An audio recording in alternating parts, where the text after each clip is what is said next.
नमस्कार दोस्तों, मेरे इस YouTube चैनल त्रिदेव शक्ति में आपका बहुत बहुत स्वागत है।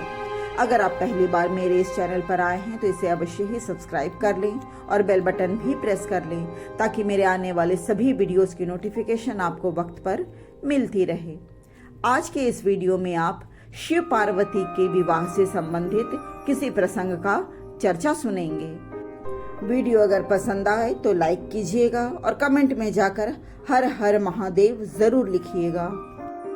सोमवार का दिन भगवान शिव की भक्ति आराधना के लिए समर्पित है। इस दिन सच्चे मन से महादेव का स्मरण करने पर उनकी कृपा प्राप्त होती है।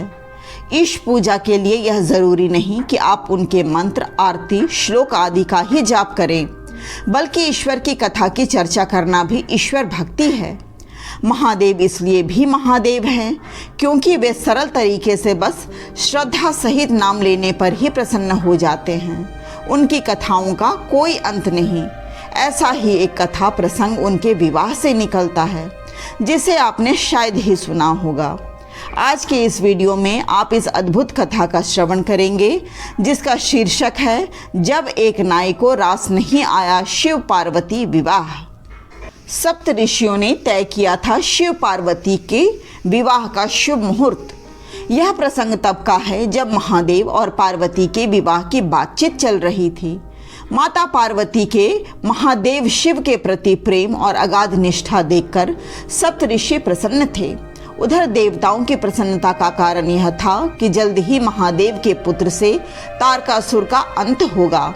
इधर सप्तऋषि पर्वतराज हिमालय के पास पहुंचे और राजा की इच्छा जानकर उमा महेश की कुंडली देखी और इस आधार पर शुभ तिथि और लग्न देखकर विवाह का मुहूर्त निश्चित कर दिया। अब बाकी रह गया था महादेव को इस बारे में सूचना दी जाए और उन्हें विवाह के प्रस्ताव को देकर बारात लाने के लिए आमंत्रित किया जाए। जब कैलाश पहुंचे पुरोहित और नाई, इस कार्य के लिए पर्वतराज ने अपने विशेष पुरोहित को लग्न और निमंत्रण पत्रिका लेकर कैलाश के लिए भेजा। उन्होंने साथ में नाई को भी भेजा। इसी नाई को पार्वती की मां और नानी ने बेटी के ससुराल की उचित जानकारी लेने के लिए अलग से कह रखा था। कहते हैं कि शिव के पास विवाह का प्रस्ताव लेकर पहुंचे पुरोहित तो शिव की महिमा को जानते थे।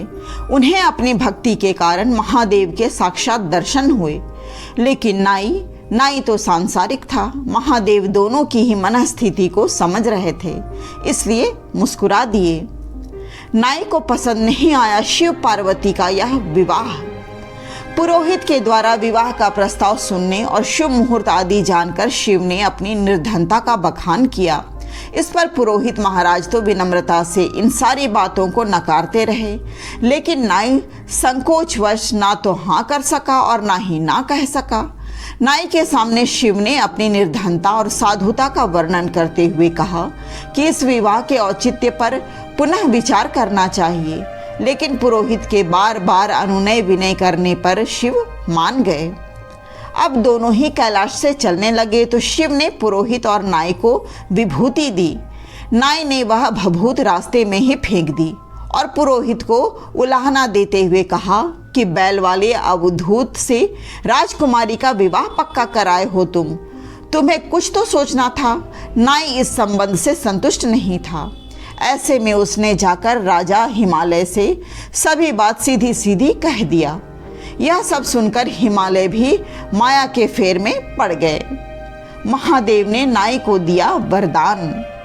उधर पुरोहित ने भभूत को घर में सम्मान से रखा था तो उसका घर धन धान्य से भर गया। नाई ने अपमान किया था तो वह खाली हाथ ही रह गया। जब नाई को पुरोहित से यह सब बात पता चली तो उसने इसका कारण पूछा। पुरोहित ने कहा, जिन्हें तू साधारण बैल पर बैठने वाला समझ रहा है वही आदि शिव हैं। वह हैं भी और नहीं भी हैं, वह अनंत हैं। नाई को इस तरह से ज्ञान प्राप्त हुआ तो वह पश्चाताप करने लगा। उसने महादेव से शरण में ले लेने का अनुरोध किया। तब महादेव द्रवित हो गए। उन्होंने प्रकट होकर नाई को आशीर्वाद दिया। उधर विवाह से पहले उन्होंने हिमराज का भ्रम भी दूर किया। इसी कथा के आधार पर भारतीय विवाह में नाई का महत्व बढ़ जाता है। कुछ पौराणिक आख्यानों के साथ मेल करते हुए यह कथा लोक में काफी प्रचलित है।